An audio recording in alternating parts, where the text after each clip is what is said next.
Leo was known for his fiery temperament, a trait that often got him into arguments with those he loved most. His quick tongue and stubbornness created rifts in relationships, leaving him feeling isolated and regretful. Despite knowing the pain it caused, Leo found it hard to change his ways. One evening, after a heated argument with his younger sister, Sarah, over something trivial, Leo stormed out of the house. The words they exchanged echoed in his mind, and guilt gnawed at him. He loved his sister dearly, but his anger had once again overshadowed his affection. As Leo walked aimlessly through the quiet streets, he came across a park where he used to play as a child. The swings creaked softly in the breeze, and memories of happier times flooded his mind, times when arguments were rare and laughter filled the air. Sitting on a bench, Leo reflected on his actions. He realized that his fights weren't just hurting others, they were hurting him, too. He missed the closeness he once shared with his family and friends. He longed for the peace and warmth that had slowly slipped away because of his stubbornness. As he sat there, an elderly man approached and took a seat beside him. The man seemed to sense Leo's turmoil and offered a kind smile. "Troubled, young man?" the elder asked gently. Leo nodded, unsure of how to put his feelings into words. "Let me share something with you," the old man continued. "I once had a temper like yours. It cost me many relationships, and I spent years regretting it.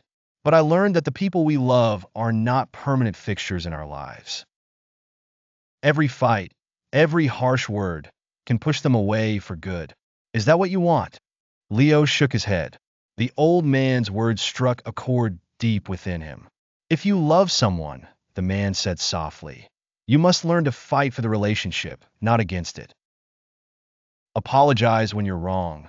Listen when you disagree, and always remember that love is more important than winning any argument." Leo sat in silence, absorbing the wisdom of the elder's words. He knew what he had to do. The next morning, Leo returned home and found Sarah in the kitchen. She glanced at him, her eyes still filled with the hurt from the previous night. Taking a deep breath, Leo approached her. "I'm sorry, Sarah," he said sincerely. "I was wrong to fight with you.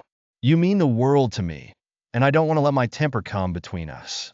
Sarah looked surprised at first, but then smiled softly. "I forgive you, Leo. I miss the way we used to be." From that day forward, Leo made a conscious effort to change. It wasn't easy, and there were moments when his old habits resurfaced.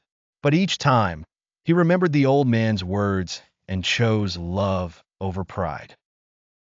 Leo's relationships slowly healed, and he found that the more he let go of his need to be right, the closer he became to those he cared about. He learned that love wasn't about never disagreeing. It was about handling disagreements with respect and understanding. In the end, Leo realized that the true strength in any relationship lies in the ability to apologize, forgive, and move forward together. And in doing so, he found a deeper sense of peace and happiness than he had ever known.